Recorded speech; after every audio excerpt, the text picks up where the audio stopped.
let's go back. Sorry. Okay, so let's go to your Hodgkin lymphoma. So Hodgkin lymphoma, so usually mo ni siya mga nodules gaya ka ng mga good ka ng bump usually.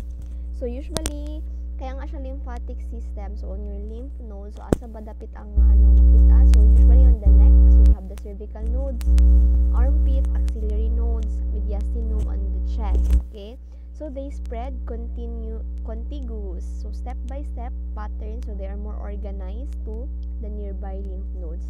So symptoms is usually fever, night sweats, lymph node enlargement. Okay, the unique symptom talaga ng Hodgkin lymphoma is pain in your lymph nodes, in your neck, armpit, chest, after drinking alcohol. So that can be an indicator that you have Hodgkin lymphoma or your cancer. Okay, next naman, si non-Hodgkin's lymphoma. Bakit siya tinawag na non-Hodgkin? Because ang main difference lang talaga nila sa Hodgkin lymphoma, guys, is si non-Hodgkin is dili siya naga-spread step by step or contiguous. So, dili siya organized, disorganized ang iyahang pag-spread. It spreads randomly in the body. So, this is common in older, si non-Hodgkin. Si Hodgkin naman, si Hodgkin common in younger people. Okay, si non-Hodgkin lymphoma is a large group of cancer cells that start in the lymphocyte and they do not have the Reed Stern big cell or the owl's eye under the microscope. So they spread randomly. So that's your non-Hodgkin lymphoma. Okay, the cancer in your lymphocytes. Okay, side effects of the meclorethamine. These are your nausea, vomiting. So mo man ang pinaka-common. Okay, next is the myelosuppression. When we say myelosuppression, okay na dire. Okay, myelo means bone marrow. So it suppresses the bone marrow. So anong ibig sabihin pag na-suppress the bone marrow? Decrease si WBC, decrease si RBC, decrease si platelet. That's why usually those who undergo chemotherapy, the common side effect is like kanang increase ang risk sa bleeding, kay na ay anemia, so infection risk kasi nag-decrease si WBC. Okay, so that's your another side effect usually ng myelosuppression. Next is hair loss or alopecia. Okay, important, so meclorethamine, so this is one of the first modern chemotherapy agents for treatment of your Hodgkin disease. So treatment of your Hodgkin is the MOP regimen. So M here stands for meclorethamine. O stands for oncovin. Oncovin is just a brand name of your vincristine. Next is procarbazine and prednisone. So these are the MOP regimen for your cancer, specifically for your Hodgkin disease. Okay. Next, under naman sa alkylating agent, we have your cyclophosphamide. So mechanism of action of this, it converted to active metabolites. So active metabolite niya si phosphoramide mustard. So again, it alkylates your DNA and causes cross-linking. So tandaan nyo lang kay cyclophosphamide, usually this is for like girls, kaya ang iyang cancer in breast, ovarian cancer, small cell lung cancer, and other autoimmune diseases, example lupus. Okay, so that's your cyclophosphamide. So another important, commonly used in CMF. So CMF mo ni siya ang top regimen for your breast cancer. Si CMF, si cyclophosphamide, methotrexate, and 5-fluorouracil. Okay, under siya with your CMF, breast cancer. Okay, important, di ba sabi kanina, side effect, myelosuppression, ang kanyang pinaka-prominent is si hemorrhagic cystitis or your bladder toxicity. So, cyclophosphamide is toxic to your bladder. So, ano bang treatment? Usually, kung wala ng other, naka-cyclophosphamide talaga si patient, antidote for your cystitis or bladder toxicity will be your Mesna. Mesna is a uroprotective agent. Mesna stands for mercaptoethane sulfonate Na. Okay, so that's why it's called Mesna for short. Okay. Next, let's go to your ifosfamide. So, mechanism of action is similar to cyclophosphamide, but they are more toxic to bladder, producing alkylating metabolites. Okay, that's your ifosfamide. Okay, indication indication, germ cell tumor, soft tissue sarcomas. Okay, side effect. Side effect nito guys is si hemorrhagic cystitis, but it also causes neurotoxicity. Okay, yun yung pinagkaiba nila kay cyclophosphamide. Cyclophosphamide only hemorrhagic cystitis. Okay, si ifosfamide hemorrhagic cystitis plus neurotoxicity. Okay, another treatment, again, it is your mesna. Okay, mesna to prevent bladder toxicity. Next, let's go to melphalan. Si melphalan, so mechanism of action again, alkylates DNA, okay, leading to strand breaks and inhibition of replication. So indication, multiple myeloma, ovarian cancer. Side effect, myelosuppression, mucositis, and alopecia. Okay, next is chlorambucil. Okay, indication for CLL. Ano ba ibig sabihin ng CLL? Chronic lymphocytic leukemia, okay, non-Hodgkin's lymphoma, and non-Hodgkin's lymphoma. Okay, side effect, myelosuppression, nausea, fatigue. So this is less potent than other nitrogen mustards and often used in oral. Okay, oral chemotherapy regimens. Okay. Next, let's go sa alkylating pa rin. We have your nitrosoureas. Okay, see, nitrosoureas, example of this is si carmustine. Carmustine also known as BCNU. BCNU stands for your bis-chloronitrosourea. So it alkylates your DNA and carbomylates protein, leading to DNA cross-linking.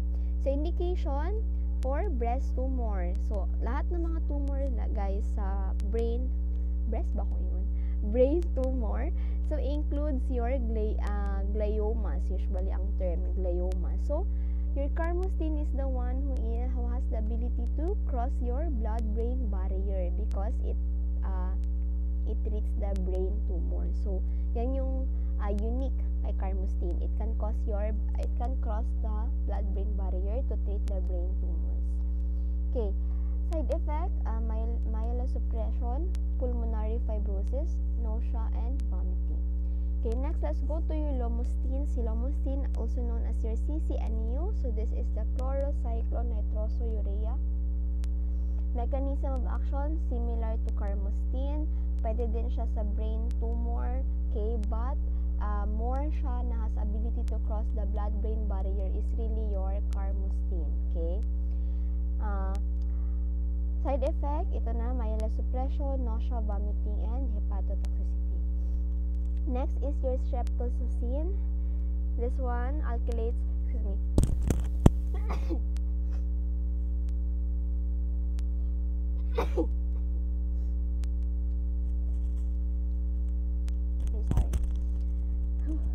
So streptozotocin, so this one alkylates your DNA and impairs pancreatic beta cell function. So tandaan nyo lang kay streptozotocin, so naa siya diri guys, ang treatment siya sa pancreatic cancer, usually on the beta cell. Okay, that's your streptozotocin. So particularly pancreatic cancer in the islet cell tumors. Okay, side effect, renal toxicity, nausea, and vomiting. So that's your streptozotocin. Next, let's go to your busulfan. Busulfan, indication is for CML, again, chronic myelogenous leukemia, myelogenous leukemia. So, conditioning for bone marrow transplant. Okay, pwede din siya, before bone marrow transplant, mag-take muna ng busulfan. Okay. Side effect nito is same, myelosuppression, and interstitial pulmonary fibrosis. Mo ni siya ang unique sa iyaha, okay? That's why we have the busulfan lang, the term busulfan lang, because it causes pulmonary fibrosis. And another side effect is gynecomastia. Okay. Next is, let's go to your thiotepa or your ethylenimines. So MOA cross-links DNA inhibiting replication. So indication, ovarian cancer, breast cancer, and lymphoma. Okay, next is your dacarbazine. So these are the example is the triazines. Walang ata ni siya. Okay. Next is MOA, same pa rin, alkylates DNA, metastatic melanoma, and Hodgkin's lymphoma. Okay, same lang sila guys. next is the antimetabolites. Antimetabolites, so this one, they mimic the structure of the natural metabolites inside your body, leading to competition for enzyme or incorporation into DNA and RNA, disrupting cell function and preventing growth. So usually, they are effective on the S-phase cycle. Okay, S-phase. For the DNA synthesis, diba si S-phase? So, ibig sabihin, if they mimic the metabolites, so dili na magka-bind ang mga enzyme, ana. So, wala na DNA replication, disrupt ang cell function, and preventing growth. Okay, so that is your antimetabolites. So, usually, this is mga inhibits your enzymes, guys. Okay? Okay, next, let's go to your first antimetabolites is the folate antagonist. So, example of this is the methotrexate. Okay, this is very common. So, inhibits the dihydrofolate reductase, preventing conversion of folate to tetrahydrofolate, which is essential for your DNA synthesis. Okay, unique symptoms lang for methotrexate is it is a treatment for all. Okay, dili ni siya all, guys, sa tanan cancer. All stands for acute lymphoblastic leukemia. So, this is the cancer of the bone marrow and blood. Okay, that's your acute lymphoblastic leukemia. Next indication is Hodgkin lymphoma, breast cancer, and your choriocarcinoma. Ibig sabihin ng choriocarcinoma, usually is happen after abnormal pregnancy, nagkaroon ng abortion, miscarriage, ganon. Kahit normal pregnancy lang din, pwede ka magkaroon nito because choriocarcinoma is the cancer that develops from a cell that form placenta. Okay, di ba placenta in childbirth, ganon. So, it develops, it forms in the placenta, ganon, you'll have choriocarcinoma. Okay? Side effect of the methotrexate, myelosuppression, mucositis, hepatotoxicity, and pulmonary fibrosis. Okay. Okay, important. Example, if you have toxicity, methotrexate is treated with your, leucovorin. Okay, leucovorin rescue to prevent toxicity. So, I think methotrexate is also used for rheumatoid arthritis. Okay, if I'm correct me if I'm wrong, as far as I remember it in my lower years. Okay. Okay, next is Pemetrexed. Okay, Pemetrexed is MOA inhibits the enzyme thymidylate synthase, dihydrofolate reductase, dicinamide ribonucleotide, formyl transferase. So, indication, non-small cell lung cancer, mesothelioma. Okay, side effect, myosuppression, nausea, fatigue, and rash.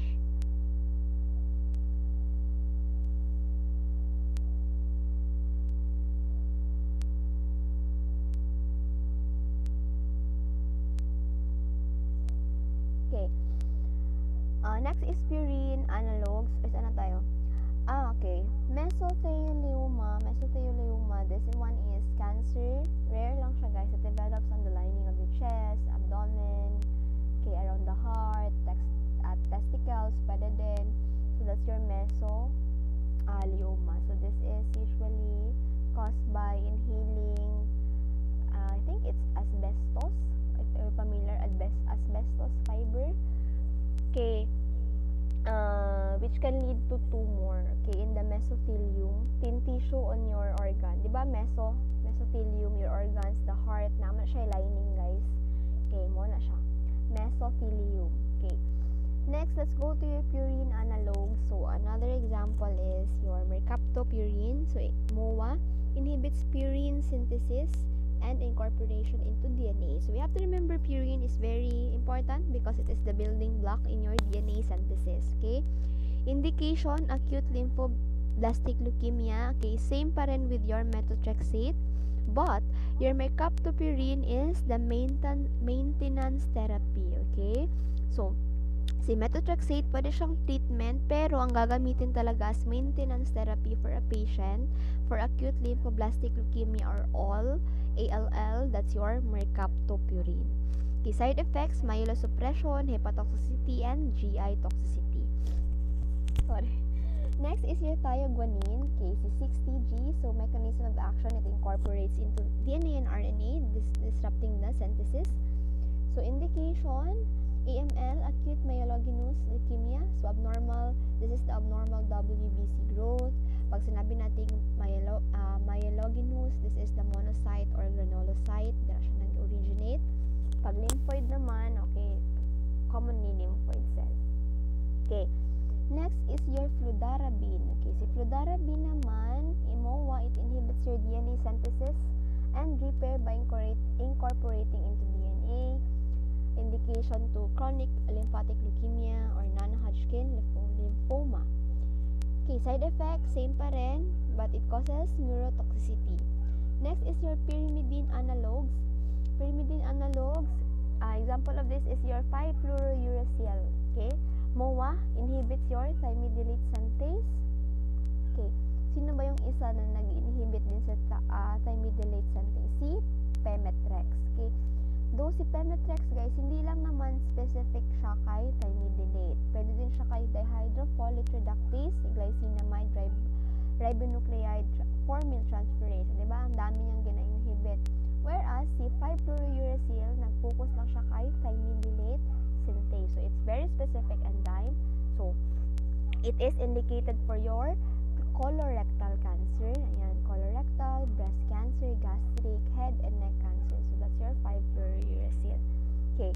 Okay. It causes myelosuppression, mucositis, hand-foot syndrome, okay, and diarrhea. Okay. Next is your cytarabine or your RC. Okay.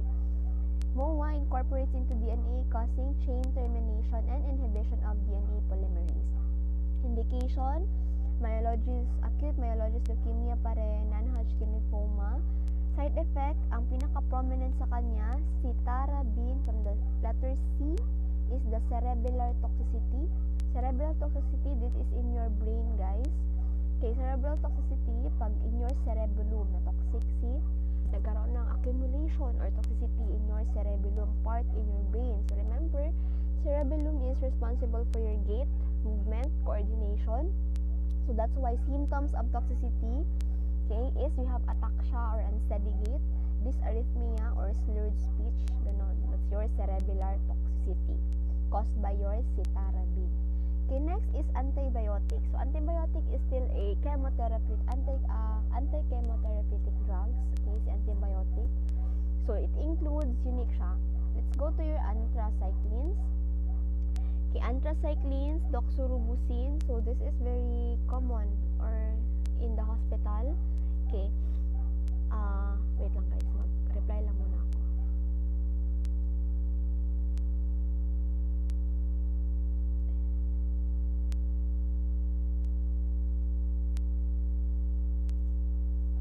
Sorry. Okay.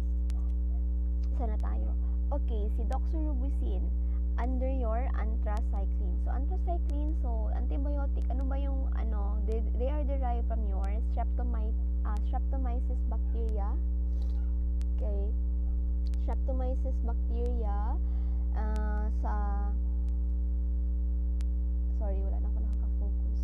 Okay, ang tandaan niya lang kay doxorubicin, so it is breast cancer, leukemia. Ayan, ang side effect niya is cardiotoxicity. So this is dose dependent, depende, hindi naman siya agad cardiotoxicity, depende sa dose ng patient. Okay, so it causes myelosuppression, alopecia, and red urine. Okay, kaya tandaan nyo, pag may patient ka nag-take ng doxorubicin, they should expect, di sila mag-panic if ever na mag-red ang ilahang urine because it's still normal. That's just because of the drug. Okay. Okay, so since ang side effect niya is cardiotoxicity, ano yung treatment for cardiotoxicity caused by doxorubicin? So that's your dexrazoxane. Okay, it is used to reduce the cardiotoxicity. So the example, patient is taking doxorubicin and they have a risk for cardiotoxicity. So bibigyan siya ni doc ng dexrazoxane as treatment to reduce the cardiotoxicity. Okay, next is your daunorubicin. So, MOA similar lang to doxorubicin, intercalates. Ibig sabihin ng intercalates to insert into DNA. Okay, indication, AML and ALL. Side effect, myelosuppression and cardiotoxicity. Okay.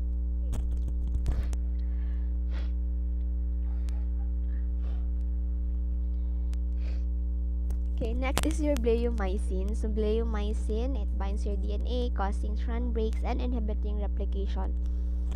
Okay, indication, testicular cancer, non-Hodgkin lymphoma, squamous cell carcinoma. Side effect ni bleomycin is really your pulmonary toxicity, hypersensitive reaction, and skin changes. Okay, bleomycin. Okay, ang important lang sa kanya, pulmonary toxicity. Okay, as pharmacists, you have to know ano yung mga side effects because you have to explain, diba, the drug. So, you have to remember the prominent, kung saan ba iyahang kanang mga unique symptoms or side effects sa ani. Okay. Next, let's go to yung mitomycin. So, this one, pwede din siyang mag-alkylate sa inyong DNA, inhibits your DNA synthesis. Indication, gastric, pancreatic, and colorectal cancer. Okay, next, let's go to your plant-derived products. So, we have the vinca alkaloid. So, vinca alkaloid, mono ni si vincristine and vinplastine.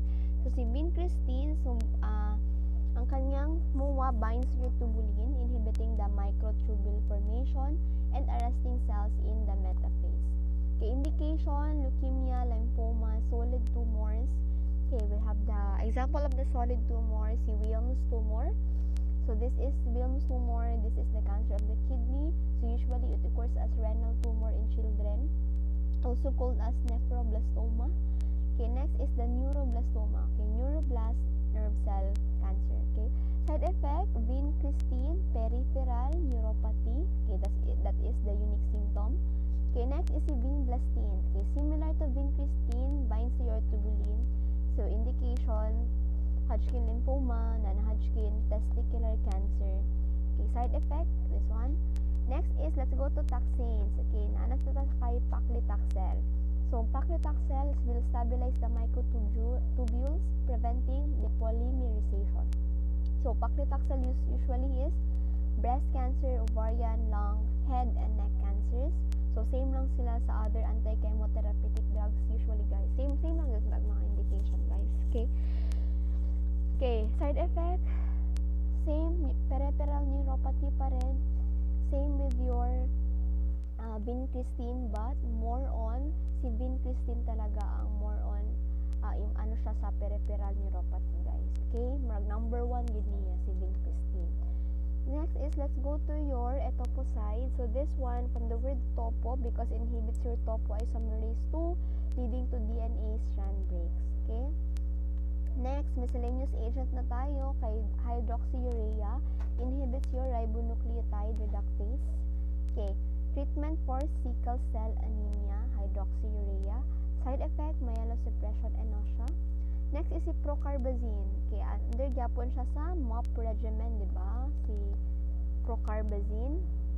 Okay, side effect lang is disulfiram-like reaction. Okay, next, let's go to your cisplatin. Cisplatin forms DNA cross-linking, inhibiting your DNA replication. Okay, indication, testicular. Okay, testicular cancer, ovarian, bladder, head, and neck. Side effect, cisplatin, nephro, nausea, vomiting, and important is your ototoxicity. Okay. Next is important, often used with mannitol and forced hydration to prevent kidney damage because nga nephrotoxicity, toxic in your kidneys, and ototoxicity din siya. Kaya ano pa ba mga ano nito? I think that's all. Okay.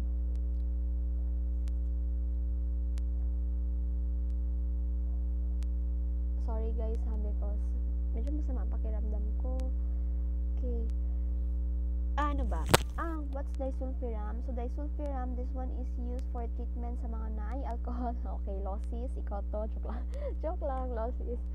So, yung mga chronic alcoholism, okay, yung mga treatment for them is usually disulfiram. So, I think the brand name is Antabuse for your disulfiram. So, this is an FDA approved for chronic alcohol use disorder to support abstinence, okay? Para dili sila magbalik sa ilang alcohol use. Ano spelling? Basta mo ni siya abstinence, guys. So, mo ni siya si disulfiram like reaction. Okay. So, disulfiram-like reaction, murag ano lang na siya guys, side effect like flushing, sweating, rapid heartbeat, ano, same lang. Okay, so I think that's all for your anti-cancer drugs. So I think you just have to focus on drugs lang, the unique symptoms of this. You no need to memorize all na mga ani guys, mga side notes na ko, because that's just to help you understand the topic. Okay? So I hope you learn, and next up is your lipidine. I think pwede guys mga uma na lang or something. I'll try tonight. Okay?